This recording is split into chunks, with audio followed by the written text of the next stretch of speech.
Thank you, Natalie. Well, that's actually the best part of my presentation already covered there, I'm afraid. So I will go through my introduction again. So let's start with that introduction. As Natalie said, my name's Wright. I'm a technology architect with InterSystems. We in the technology architect group are a small team. There are 5 of us around the world. There are 2 of us here in the US, 2 in Australia, and myself. I'm based in Scotland. And I primarily work with InterSystems customers in Europe, the UK and Europe. Our role in the technology architect team is really to define solution architectures for all InterSystems products. So that's InterSystems Iris, HealthShare, our legacy data platform products, and for TrackCare. So we cover that whole spectrum. I've been with InterSystems for about 18 years now. In the business for about 35 years. I've worked for InterSystems both here in the US and in the UK, about 12 years as a sales engineer, several years working in our TrackCare group, and for the last 3 years I've been in the technology architect team.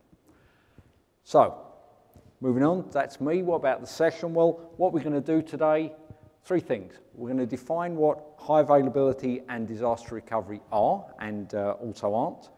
We're going to talk about why they're important, and then the key bit, we're going to look at how we can achieve high availability and disaster recovery with applications deployed on InterSystems technology.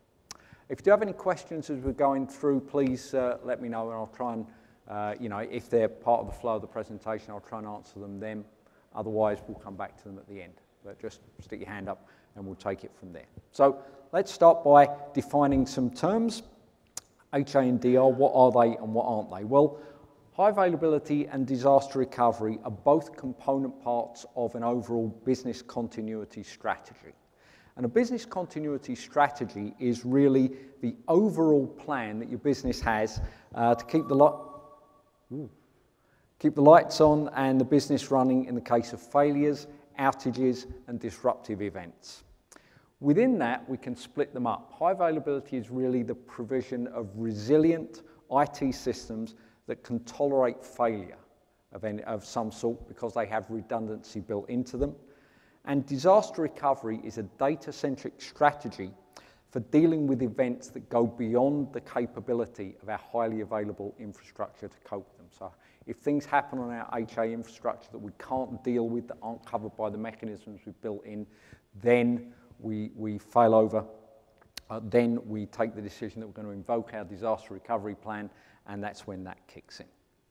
So broadly speaking, this is only broadly speaking because there's some overlap in the middle, but broadly speaking, high availability protects us against things that we can predict or expect. So we expect that hardware is going to fail. We expect that people are going to make mistakes, those kind of things. Disaster recovery is really about things that we can't foresee or can't put into the plan, but we know we need to be prepared to deal with. So things like natural disasters, floods, fires, earthquakes, that kind of thing. So in same terms as everything else we deal with in IT, it's much easier to define these things and manage them if we have metrics that allow us to quantify them. As we've said, HA is about an agreed level of operational performance, usually uptime, and the standard definition of uptime, comes from uptime.com, is that uptime is a measure of system reliability, expressed as the percentage of time a machine, typically a computer, has been working and available. Uptime, fairly obviously, is the opposite of downtime. So what does that mean in real terms? It means we're going to quantify the amount of time that our computer system is available to us and express that as a percentage. We normally talk about that in terms of nines, so we don't typically talk about a percentage. We normally talk about 3 nines or 4 nines, 5 nines, 6 nines, and the implication there is the more highly available the system is, the more nines we're talking about, the more it's going to cost us to provide that. This is the kind of range of downtimes that we're dealing with in HA scenarios here. For the type of systems we're talking about, we're typically working in the 3 nines to 4 nines availability range. Anything below 3 nines is probably not highly available enough for your business need. Okay, so if we're talking about 2 nines availability, we're talking about 3.5 days of downtime a year. Back 35 years ago when I started in the business, 3.5 days of downtime a year was pretty good going. If the system failed, he called the engineer, he turned up on site, he might be able to fix the system, he might not, he might need to call a supplier for a part, and the system was down until he could fix it. That really doesn't fly anymore. So really now we're talking in the 3 nines to 4 nines. Anything beyond 4 nines is typically prohibitively expensive to provide for a system. So 3 nines and 4 nines, what does that mean in real money? 3 nines is less than 9 hours of downtime a year, or that works out to about 10 minutes of downtime a month. If we go up to 4 nines, that's obviously an order of magnitude increase, and what we're doing there is taking that yearly downtime below an hour, and that means that our monthly downtime is, our weekly downtime is around a minute. Okay, so those are the kind of tolerances we're working to here. So that's for HA. For DR, we, as I said, we're not planning for this. We're putting provision in place for things we don't hope don't happen. So for DR, as we've said, it's the ability to recover from failures which exceed the capability, the resilience capability of our HA systems to deal with them. In DR scenarios, we talk not about nines, but we talk about objectives. We talk about RTO, which is recovery time objective, and RPO, which is recovery point objective. RTO is the target length of time it's going to take you to bring the service back online once you've taken the decision to invoke your disaster recovery plan. So how long is it going to take you to come back up once you've decided you need to go to DR? And RPO is the target for the amount of data that you're prepared to lose when you go to DR. Okay. Any questions? No? Thank you. Okay, so let's talk about downtime first and HA. So if we look at the overall causes of downtime, the vast majority of downtime is planned. So most downtime is planned downtime. What causes planned downtime? The things you need to do on the system. What shouldn't cause planned downtime are routine operations. So the things you're doing every day, things like backup, system management, integrity checks, and so on, shouldn't be causing you downtime. It's the things you don't do every day but need to do regularly that are going to cause you planned downtime. That's things like maintenance, it's things like upgrades, it's things like applying patches, and so on. And as we all know, those are typically done in an agreed window. You'll figure out with the business what the least disruptive time for you to take the planned downtime is, and then you'll schedule it then, and you'll invoke typically your HA provisioning to minimize the effect of that planned downtime. So that's planned downtime. What about unplanned downtime? Well, unplanned downtime is caused typically by failure, and failure at some level of the overall stack. It could be the hardware, physical servers fail, disk drives fail, and that kind of thing. It could be a software failure from the operating system up. It could be a human error. This is a large and somewhat unpredictable cause of unplanned downtime, but people do the wrong things. So people delete the wrong files, they copy the wrong thing to the wrong place, that kind of thing. Natural disasters can cause unplanned downtime. As we said, these could be local. They could be things like the typical one used to be a digger digging up your internet cable or your power cables, that kind of thing. It could be a fire in your data center. It could be a local flood. Or they could be more wide-reaching things like an earthquake, like an extreme weather event, those kind of things. And then the last one to mention is malicious human intervention. So we said earlier that people make mistakes. People also do things intentionally to attack your system. So we need to provide a mechanism for recovering from cyber attacks, if we can, in our business continuity strategy. So all sounds terrible. Why should we care about it? Well, we care about it because downtime's expensive, and it's expensive across a lot of different parameters. One that's increasingly important is clinical risk. As the keynotes talked about this morning, more and more healthcare systems, more patient care systems are driven by backed and driven by computer systems and decision support systems. So if that system's down, clinical risk increases, and we don't want that to happen. They can also cause lost revenue from the kind of immediately quantifiable stuff, like if you're running a retail business and people can't order online. Typically these days they won't wait until your system comes back up, they'll just go and order it from somebody else and you've lost that revenue. Reputational damage is hugely important in this case. If this is an event that you don't deal with properly and gets out of your data center and into the news, that's a bad place to be. And the reputational damage associated with that can easily exceed the dollar damage of fixing the problem as it happened. Lost productivity, obviously, if the system's down, people can't work. There can be compensation and legal costs that knock on from all of the other things that we've talked about. And just to put this in real terms, I'll just mention a couple of outages, highly publicized outages that have happened over the past year or two. Start with one in the cloud. Amazon's S3 storage failed in their US East 1 region last year, March of last year.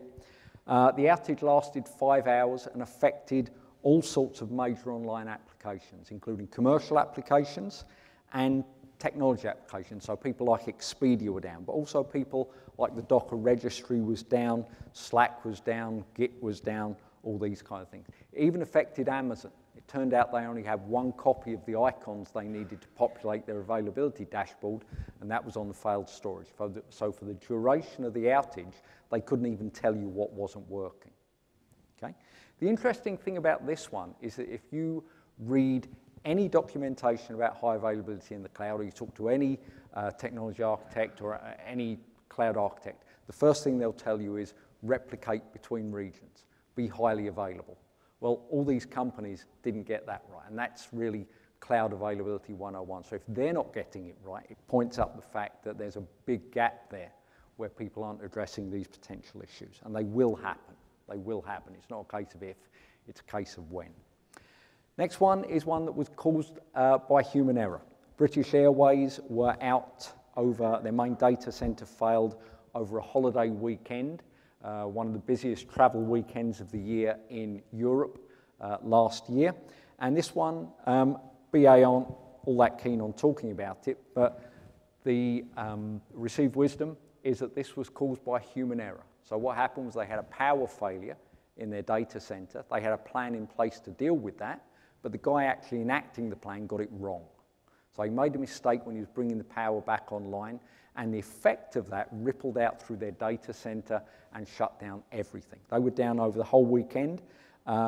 It affected directly almost 1,000 flights. Heathrow and Gatwick airports were effectively shut down. Thousands and thousands of passengers were stranded.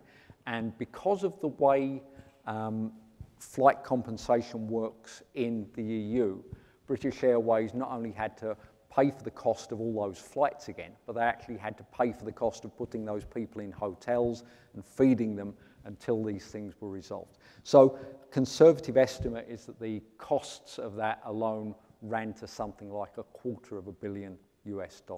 So an expensive mistake somebody made there in the data center. Next one are retail banks. This one is important because it's always in the headlines. It's in the headlines here in the US, it's in the headlines in the UK. Retail banks, they are very vulnerable to making mistakes and causing themselves reputational damage here.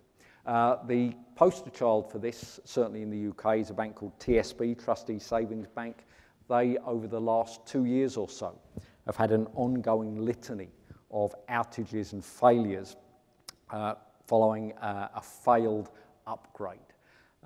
During these failures, people aren't able to access their accounts online and they can't use their ATM cards either. So obviously very significant for them. The longest one of these lasted a whole week. So you imagine you can't access your online bank, you can't get money out of the ATM, not just your bank's ATM, but any bank's ATM with your TSB card for a whole week. So that one's a bit of an issue. And then the last one I'll mention is a malicious one, the global WannaCry attack. You probably all remember this. happened last year. This was a ransomware exploit of a known security issue, Eternal Blue, on unpatched old Windows systems. And this one's important because it's a ransomware attack. It wasn't a particularly sophisticated ransomware attack, both in the way it exploited and in the way it was stopped. But the interesting thing about this is the global reach. So this affected systems in over 150 countries, affected hundreds of thousands of servers, and is estimated to have cost billions of dollars. Okay. So let's avoid downtime if we can. So just recap on HA: consistent, unplanned, uninterrupted service for planned and unplanned downtime. Failover happens automatically in HA situations without operator intervention. So in an HA situation, something fails, the resiliency we've built into our system kicks in automatically. Someone's not deciding we now need to failover. That's going to happen automatically, and we shouldn't lose data when that happens. Okay. It works because redundancy is built into the system. It can be hard redundancy or it can be soft redundancy. So we can have multiple physical resources, or we can have multiple soft resources like copies of data and so on. And as we said, broadly speaking, with HA planning, we're going to protect ourselves against predictable or routine failures. The way you deliver HA varies depending on the platform you're running on. So we'll talk briefly about bare metal, virtualized environments. We'll talk about InterSystems synchronous mirroring. We'll talk about putting those together into a hybrid HA strategy. And we'll talk about HA in the cloud. Okay? So start off with HA on bare metal. For bare metal, you're typically going to be running some sort of failover cluster.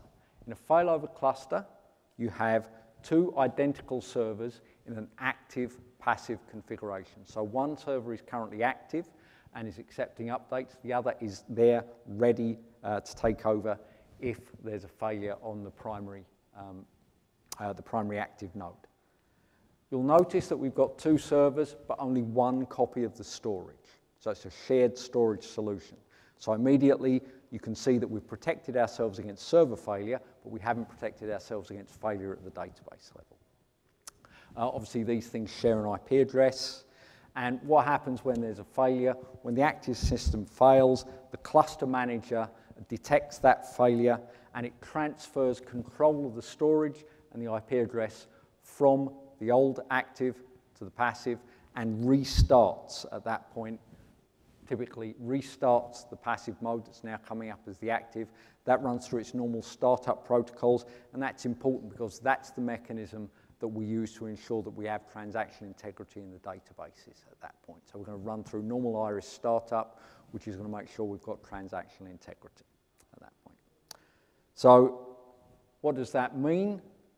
As we've said, we've got two copies of the, or two instances of the physical server.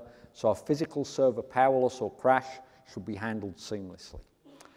Storage failure we're not protected against. So it's a single storage, shared storage, single copy of the storage. So if the storage fails, it's typically going to be disastrous because we've only got one copy. We've got no resiliency built into the system. We can build redundancy, resiliency in at the storage level, so we can have redundancy within the array.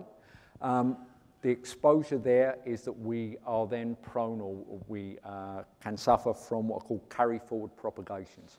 So if you have a physical problem on the disk and you're replicating that physically, we can carry forward the corruption into the other copy of our database.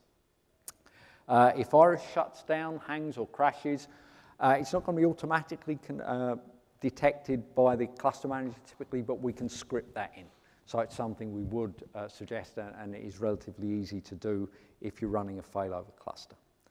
If you're doing an upgrade, if this is planned downtime, then you are, if this is a planned outage, you are going to need downtime. So we haven't protected ourselves. We haven't done anything to make our downtime window for planned downtime any less intrusive. We only have, as we've said, one copy of the storage, so external file synchronization is not an issue. So typically if you're running an iris system or any type of in-system system, you have two sources of data. You have the data that's in the cache, the .dat files, and you have the data that's in external files. Okay? They're all in one copy of the storage here. So external files have the same level of availability as the data in the .dat files. And how long does that take to happen?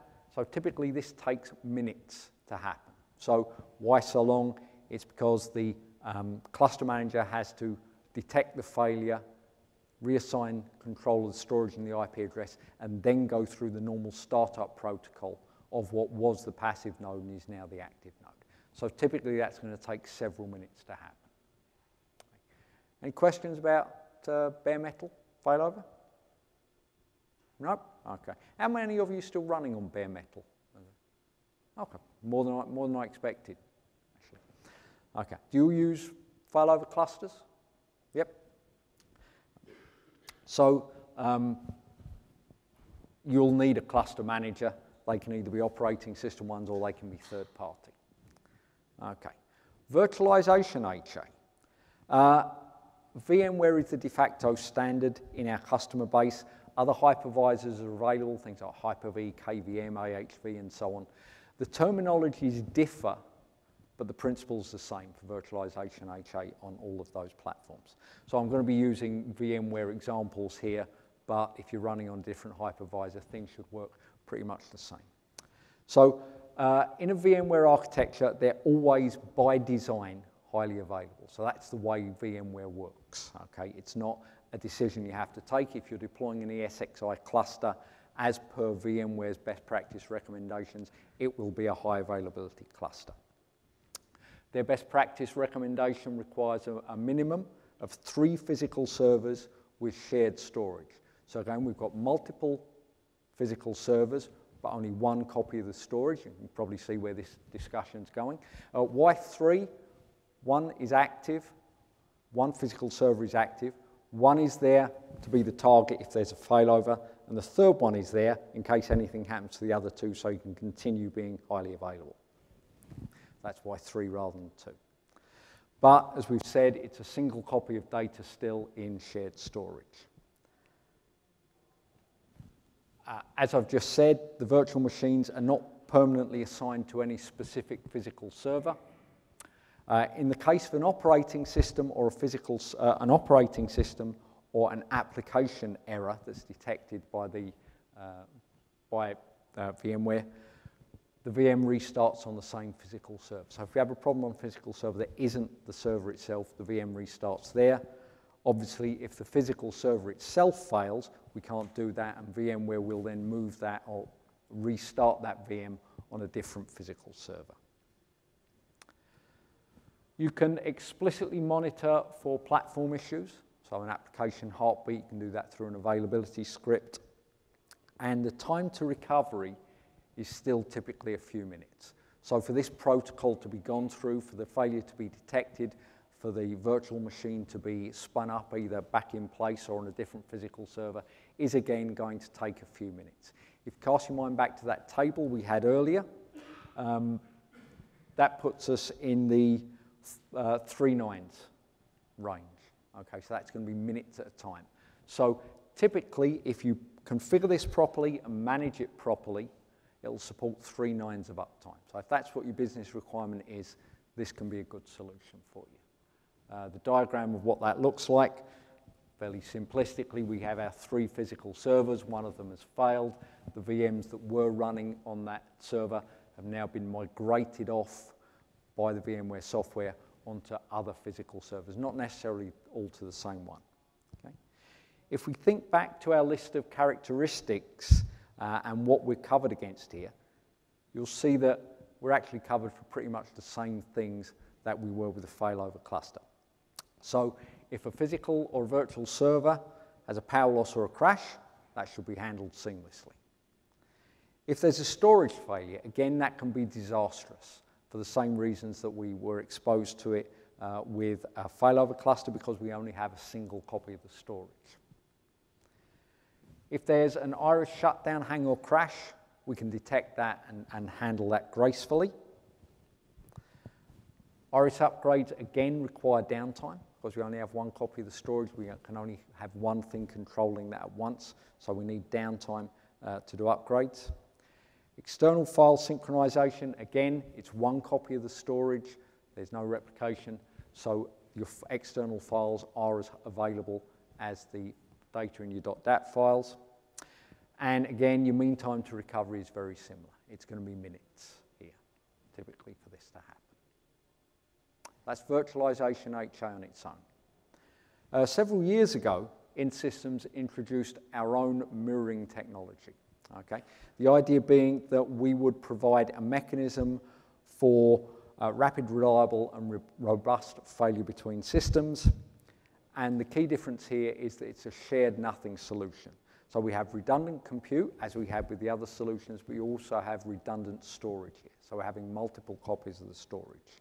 It can be deployed in a couple of different ways. It can be deployed in what we term synchronous mode to support automatic failover for high availability. And it can be deployed in asynchronous mode for manual failover for disaster recovery. So what does that look like if we're deploying it synchronously? I apologize for the colors on the diagram. They really didn't look that bright when I drew it. So what we've got here is a logical grouping of two completely independent systems only connected by a network. We also have an instance of something called the arbiter, which is a standalone copy of the ISC agent, which is there effective as a quorum server in the case of failover heuristics being invoked. And the key thing here to remember if you're getting into mirroring for the first time is that the designation of what's primary, i.e. what's currently accepting updates, and what's backup is situational. So we can never point to one instance and say that is our primary. We can only point to one instance and say at the moment that's our primary, because if failover is invoked, what was the backup becomes the primary, so it's a situational designation of primary and backup. Okay? That means that you have to resource them and manage them co-equally. You can't favor, it's like having a favorite child. You can't love one any more than you love the other one. You have to love them both the same. Difficult with kids, I know. It's not so difficult with mirrored systems. Okay, so what does that look like? So mirrored databases, as we've said, are synchronized from primary to backup in real time here. So we want to make sure that if any update occurs on the primary, it's also occurred on the backup. And we're not going to progress with it on the primary unless we know it's been given to the backup as well. The mirrored databases are writable on the primary, but only readable on the backup. And the mirroring software itself manages the binding of the IP of the currently active instance, the current primary, to the virtual IP that presents this to the outside world, assuming that the mirror members are on the same subnet, so the IP addresses can be managed like that. If you're not running on the same subnet, then you need to manage that failover of physical IP address to the VIP explicitly, and we have standard ways of doing that. It's not difficult, but it's something you do need to factor into your planning. Our software components, as far as possible, are mirror aware. So our software components, things like ECP and the CSP gateway, don't communicate via the VIP. We route the communication directly to the currently active primary, and if the primary fails over to be the backup, we take care of remapping that. So you don't need to worry about the VIP in those instances. And as we've said, failover is automatic. It's automatic provided that a couple of conditions are met. And these conditions are so that we have a fail-safe environment. Failover is automatic if the backup is up to date, or it's received all of the updates that have gone to the primary and acknowledged that it's received them. And also that the issue that's caused the failure, or the invocation of the failover heuristics, can guarantee that there's no possibility of a split brain scenario occurring. Split brain is when both of the members think they're the primary. So they're both acting as the primary, so that means they're both writable, so we could theoretically have updates occurring on both. We don't want that situation to happen, so if there's any possibility of that, we stop the failover happening and somebody has to go in and say, yes, it's okay, or no, it's not okay. and that requires the arbiter. And of course, you can do a manual failover if you don't want for planned downtime. So if you know you're going to have a downtime window, you can invoke the failover mechanics directly and then factor that into your downtime, into your planning. So if we go back to our checklist again, yes? Oh, sorry. So when you're talking about synchronous mirroring, yes. you mean that runs like every so often? No. So it's a good question. I assumed that most people will be familiar with mirroring, but I'll just back up. Sorry. So what that means is that if an update comes in to the current primary, what we do is we send that update through the journal buffers to the backup, and we wait on the primary until the backup has acknowledged that it's received it. So it's on every journal buffer update that way, okay? So that means that we're not going to actually write this here until this one has acknowledged that it's received it, okay? Yeah, because I had my system guys send me an email. Okay. Well, if you need to talk about it in more detail, come and catch me afterwards. So that's the difference, okay? And when we talk about disaster recovery, we'll talk about asynchronous mirroring. In asynchronous mirroring, we send the update, but we don't wait for the ACK to come back. As I answered my question, we're using a shadowing situation where the journal files are being sent to a shadow system. So that's not the same as mirroring. No, shadowing is an older technology. And shadowing you can use for DR, but you wouldn't use for HA.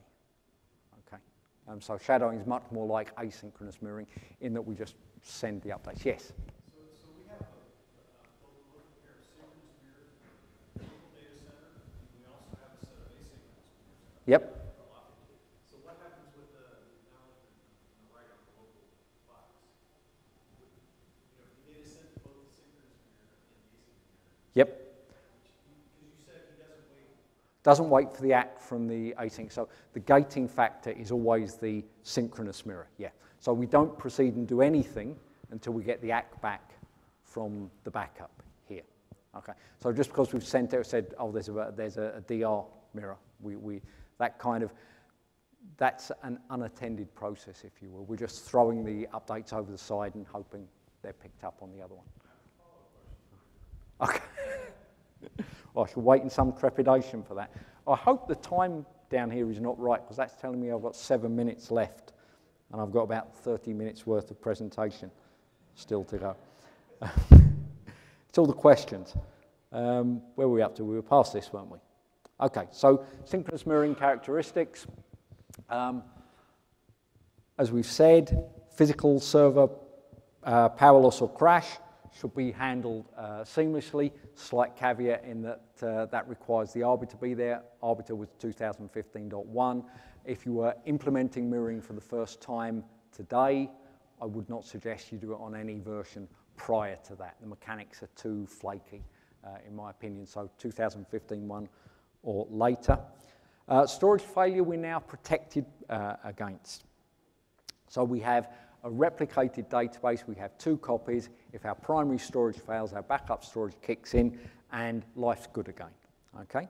And because we're sending updates, not blocks, we're not carrying forward physical corruption. So you can imagine a situation where you have a database corruption in a block on your primary. We're not sending that block, we're sending the update that was applied to that block. So it's logical replication rather than physical replication, so we're not at risk of most types of carry forward corruption. Iris shutdown, hang or crash, we can detect that in failover, and that's built into the product here. We don't have to worry about availability scripts and that kind of thing. Because we now have 2 copies of the database, we can be much more sophisticated in the way we deal with upgrades. We can take 1 copy offline, we can work on the other one, we can then bring the other one back and then update the third one. What we're not covered against is replication of those external files. So in this case, there's a difference between how the data in the .dats is replicated and external files. We're taking care of replicating the data in the .dats. You need another mechanism in place to replicate any external files, okay? And what that means is that the mean time to recovery comes down fairly significantly because we don't have to spin up a new VM or we don't have to run through the startup protocols, okay? So that means our mean time to recovery is seconds. It's typically going to be tens of seconds, and it's governed by two things. First, it's the quality of service timeout, the amount of time we're going to wait for the system to figure itself out. So it might be a network interruption. We don't want to failover or invoke the failover mechanics immediately we detect there's a problem. We want to give ourselves some amount of time for that problem to be resolved. So that's referred to as the quality of service timeout. By default, that's 8 seconds. It can be adjusted up or down depending on your particular circumstance. So you've got that wait, then the invocation of the failover mechanics, and then the amount of time for those mechanics to take effect. So typically tens of seconds on most systems for that to happen. Any more questions about that? No? Further on still? Yeah? Okay. Next up is the hybrid HA strategy, and I'm guessing that if you're running in a virtualized environment, this is typically the way you're deploying things. If you're not relying on Virtualization HA alone, you're probably going to be running or looking at running a hybrid HA strategy. It does pretty much what it says on the tin. It's Virtualization HA running in a synchronous mirroring running in a virtualized environment. As we said, virtualized environments like VMware are highly available by design. So by adding our synchronous mirroring on top, you've got 2 levels of protection now. We have a lot of documentation and experience now about doing this. We've been doing this for several years. So look at the online documentation, look at the developer community, talk to your sales engineer, talk to us, and we'll be able to point you in the right direction about things like what's the right value for the quality of service timeout. How do I need to manage the stun times of my VMs during backups to make sure I'm not triggering failovers, all that kind of things. Don't reinvent the wheel. Come and talk to us, read the documentation, and benefit from all the work that other people have put in. And obviously, because we've got 2 mechanisms working together now, we're covering the broadest range of planned and unplanned outage scenarios. We've protected ourselves against more things. There are a couple of different ways of deploying this. The standard way is, I think it's standard way, is synchronous mirroring within an ESXi cluster. So we said we need a minimum of our 3 machines in the ESXi cluster. We can have both members of the mirror pair running in that same ESXi cluster. We have 3 physical nodes, remember, a minimum of 3 physical nodes. So we just need to make sure that our 2 mirror members aren't running on the same physical node at any one time. We do that through VMware anti-affinity rules to keep them separate so that a physical server failure will only affect one half of the mirror pair, not both. Okay? And properly configured and managed, this is going to get you from 3 nines to 4 nines. So this is going to give you that 4th 9. So Maureen, pop a head round with this, so I better hurry up. This is what this looks like diagrammatically. This is kind of the high-end solution here, where rather than having our database mirroring work between 2 of the servers here, we've got 2 completely separate ESXi clusters. Okay? Each one of these has its virtualization HA working, so we can protect against physical server failures there, and we can also mirror between the ESXi clusters here. Okay? It's also perfectly valid to mirror here. So I have both members of the mirror pair running in the same ESXi cluster. Okay. So as you can imagine, I won't read these out to you again, but we've now combined the capabilities of the virtualization HA strategy and our mirroring strategy together, so we're covering the most. Yes? So if you go back to the previous slide. This one? Oh, right back. That database memory, is that across a wide area? I'm sorry? Is that across a wide area? The mirroring. Personally, I wouldn't do it that way. I wouldn't mirror between data centers because there's no hard and fast latency requirement on it. I would just say that I've not come across anyone who's had a a good experience of doing that. Okay. So, a lot of people, yes. And we used to do it in our hosting centers. We're in the process of changing the model because in theory it just works, but in practice you get a lot of subtle and difficult to trace issues. So I would not do it in that scenario. And unless your 2 data centers are on the same campus, say, and you've got a stretched subnet, yeah, then reasonable. But 2 geographically separated, properly geographically separated data centers, no, I wouldn't do it. What would you say is maximum distance? Because I actually have an environment where we're doing just that. We're using synchronous mirroring across the other. They're both in New York City, but they are significantly different parts of New York City. It's difficult to say what the distance is. It's more about bandwidth and latency. Yeah, and that's, yeah, I mean, it's not, we talk to a lot of people and their hardware guys will say, don't even worry about it, you know, the replication is instantaneous between our data centers. And even they run into problems. So it just introduces some subtle effects, and if you can avoid doing it, I would much rather do HA in one data center properly configured and DR in the other data center rather than HA across the 2 data centers. Just less problematic and more reliable, and you shouldn't see those unplanned outages where or unplanned failovers where all of a sudden you're running in the other data center. Our biggest issue with that is when it does fail over and forces down to the primary. Yeah. So somebody has to go in and start it back up. Yeah. I'd really like you to fix that. Well, not me personally. Yes, you. You got my name, so yeah.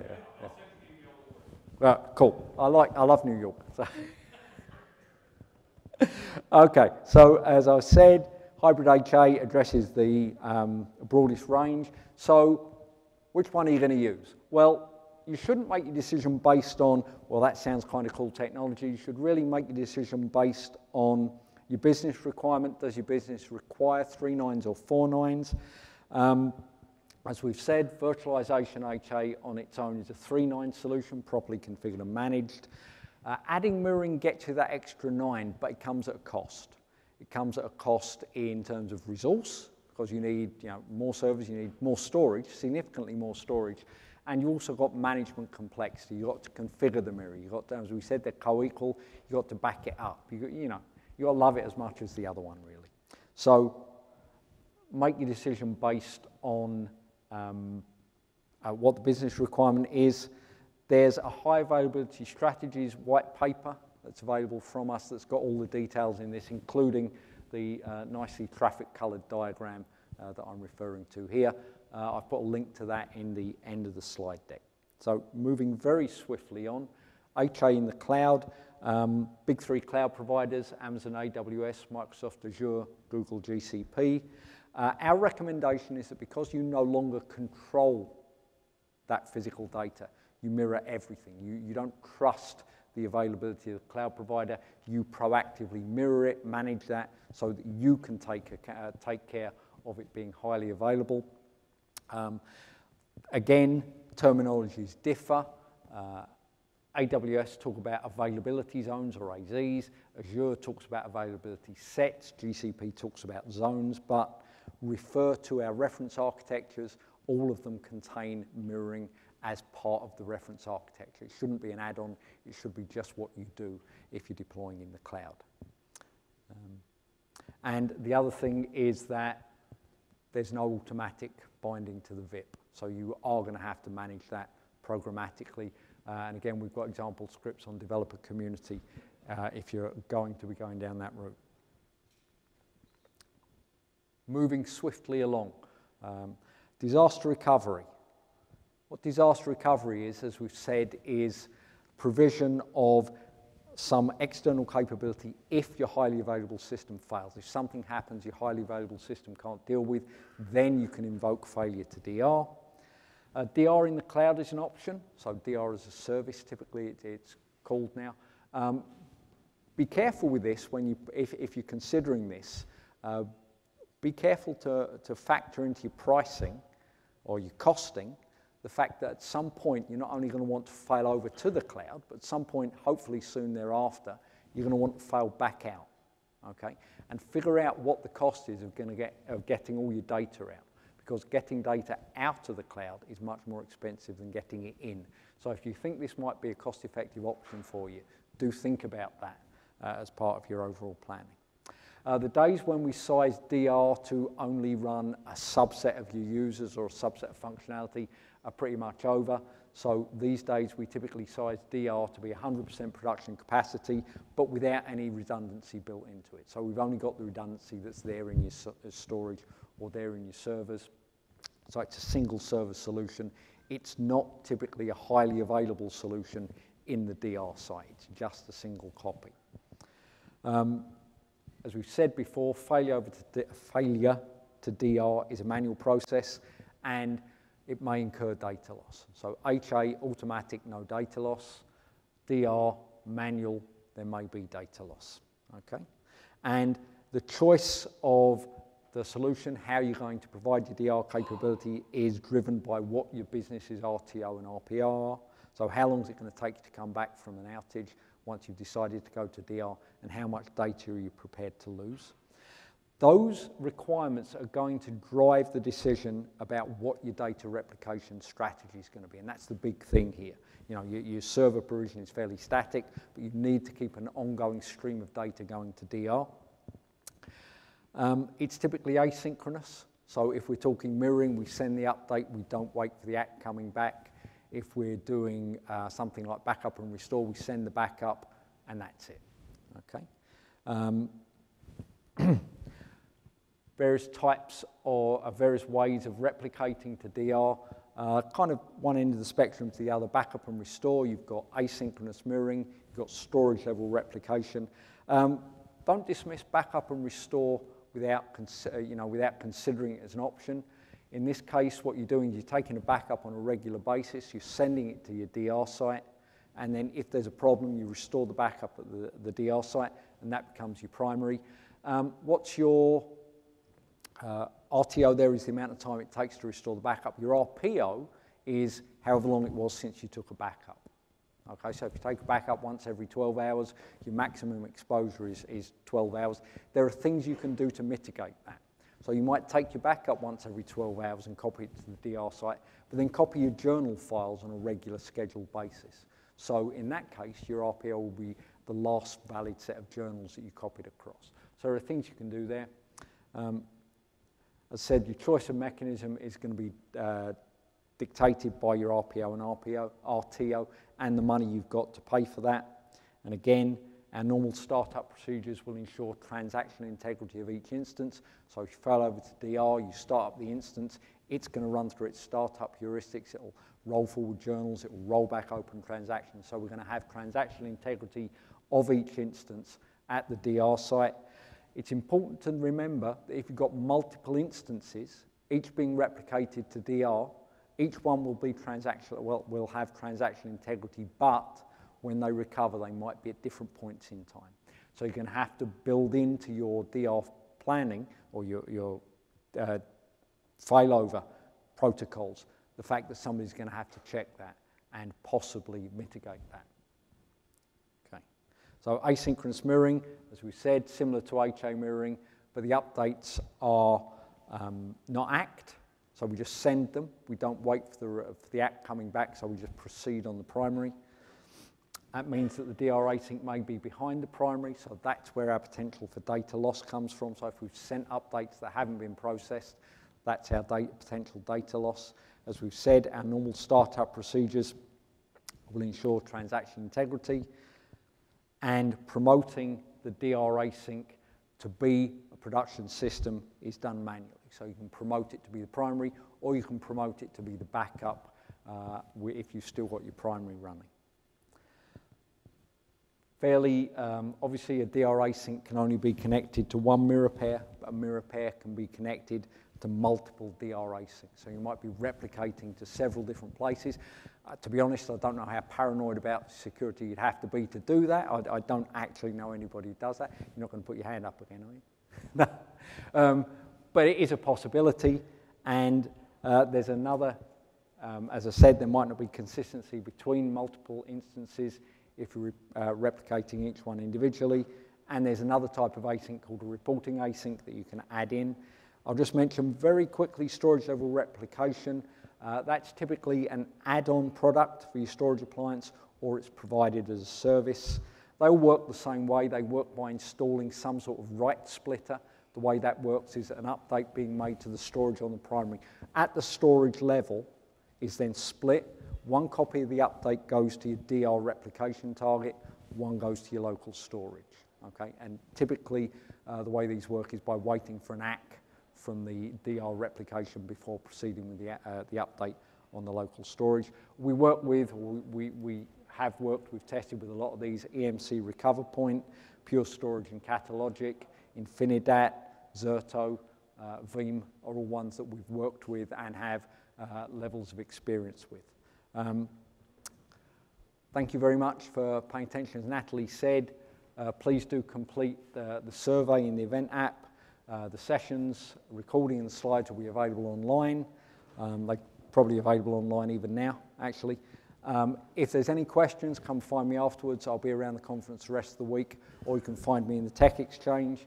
Key resources and the link to the white paper that we have there. Thanks very much, and I do apologise for running on too long.